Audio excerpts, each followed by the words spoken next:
अस्सलाम वालेकुम, जय हिंद। मैं आपका दोस्त वसीम आज बात करने जा रहा हूँ इंग्लिश कैसी लैंग्वेज है और मैं उसको रिलेट करूँगा लॉ ऑफ अट्रैक्शन के साथ में। अगर हम किसी से भी पूछेंगे कि इंग्लिश कैसी लैंग्वेज है तो नियर अबाउट 90% लोगों का बस यही कहना होता है कि इंग्लिश एक कॉम्प्लेक्स लैंग्वेज है। तो आइए देखते हैं कि इंग्लिश वाकई में कॉम्प्लेक्स है, सिंपल है या इनफ है। As per the result of Oxford university इन 1990 के पीरियड में दुनिया में 370 मिलियन लोग ऐसे थे जो अंग्रेजी बोलते थे। वही इन 2025 के पीरियड के अंदर 1530 मिलियन लोग अंग्रेजी बोलते हैं। इसमें से 1100 मिलियन लोग ऐसे हैं जिन्होंने इंग्लिश को सीख कर बोला है। 370 मिलियन लोग ऐसे हैं जो बचपन से अंग्रेजी बोला करते थे। It had dominant role in United State of America, United Kingdom, Australia, New Zealand. In those countries people speak English from their childhood. ये कितने हैं? 370 मिलियन, जबकि सीख कर बोलने वाले 1100 मिलियन लोग हैं। इन फिगर से हमें क्या पता चलता है? अगर इंग्लिश वाकई में मुश्किल होती तो कभी भी 1100 मिलियन लोग अंग्रेजी नहीं बोलते, अंग्रेजी नहीं सीख पाते। और आप इस पर से इंग्लिश की पावर का भी अंदाजा लगा सकते हैं। If you are able to speak English, then you would be able to communicate with more than 1530 million people. That is the power of English.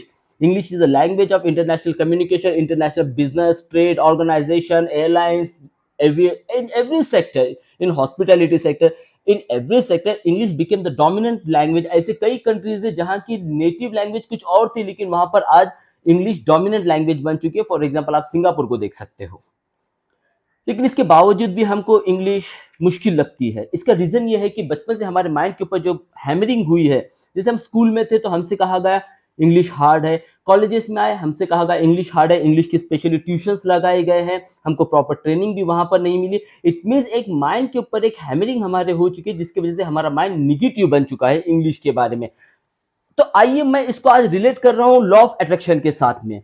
मैं आपको बताना चाहता हूँ कि लॉ ऑफ अट्रैक्शन एक ऐसी थ्योरी है जिसके बारे में जॉन असाराफ कहते हैं कि लॉ ऑफ अट्रैक्शन को अगर आपको अमल करना है तो सबसे पहले आपको खुद को एक मैग्नेट कंसीडर करना होगा। अगर आप खुद को मैग्नेट कंसीडर करोगे तो आप दूसरे मैग्नेट को अपने तरफ अट्रैक्ट करोगे, मतलब कि सेम एनर्जी को अट्रैक्ट करती है।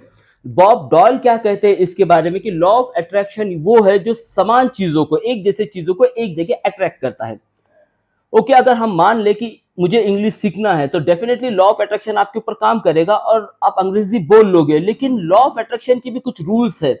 आप लॉ ऑफ अट्रैक्शन के अंदर सिर्फ मुंह से अगर बोलोगे कि मुझे इंग्लिश को सीखना है, मुझे इंग्लिश को बोलना है, तो क्या वो एनर्जी क्रिएट हो रही है हमारे अंदर? बिल्कुल भी नहीं, क्योंकि हम मुंह से बोल रहे हैं, हम जबान से बोल रहे हैं कि मुझे इंग्लिश सीखना है, लेकिन कहीं ना कहीं हमारे माइंड के अंदर ये कंसेप्ट बैठा हुआ है कि इंग्लिश एक हार्ड लैंग्वेज है। अगर आपके माइंड में इस तरह का कंसेप्ट होगा तो आप कभी भी यूनिवर्स के उस एनर्जी को कभी भी अपने तरफ अट्रैक्ट नहीं कर पाओगे। तो सबसे पहले अगर आपको इंग्लिश को बोलना है और लॉ ऑफ अट्रैक्शन के थ्रू बोलना है तो आपको आपके मेंटालिटी को चेंज करना पड़ेगा। देखिए, साइंटिफिकली भी हम देखते हैं, और अगर ये जो फिगर्स मैंने अभी आपको बताए, let consider if this language would be difficult, then I don't think that 1530 million people would have learn this language. क्या आप इमेजिन कर सकते हो? सिर्फ 370 मिलियन लोग अंग्रेजी बचपन से बोलते हैं, जबकि 1100 मिलियन लोगों ने इसको सीख कर बोला है। मतलब कहीं ना कहीं ये लैंग्वेज अडॉप्टेबल है, ये लैंग्वेज सिंपल है। मुश्किल इसलिए हो गई क्योंकि हमने इसका कंसेप्ट हमारे माइंड के अंदर सेट कर दिया। It is a difficult language, इतना डिफिकल्ट समझ लिया कि कई लोगों ने आर्ट्स और कॉमर्स को प्रीफर किया इंस्टेड ऑफ साइंस। तो अगर आपको अंग्रेजी बोलना है, अगर आपको अंग्रेजी सीखना है, तो सबसे पहले आपके माइंड को आपको क्लियर करना होगा कि इंग्लिश एक सिंपल लैंग्वेज है। वो भी मैंने आपको फिगर के साथ बताया है। अब इसके लिए जरूरी क्या है? इसके लिए कुछ जरूरी ट्रिक्स है, कुछ टेक्निक्स है। अगर आप सिर्फ रट्टा मारकर ग्रामर सीखोगे या फिर रैपिडिक्स जैसे बुक पढ़ोगे जिसके अंदर आप ये पढ़ोगे कि सेंटेंसेस को सिर्फ रट्टा मारना, तो आप कभी भी इंग्लिश नहीं बोल पाओगे। इसके लिए आपको एक ग्रामर का प्रॉपर नॉलेज चाहिए। You have to install one software in your mind where you will have one input in your regional language and output in English language। तो मैं आपको सिखाने जाऊंगा यहाँ पर how to speak English fluently without any grammatical mistake। Grammatical mistake के बगैर अंग्रेजी कैसी बोली जाती है। और अगर आपसे कोई कहता है कि इंग्लिश विदाउट ग्रामर बोली जा सकती है तो वो झूठा इंसान है, जब तक कि आपको कंस्ट्रक्शन नहीं पता चलेंगे।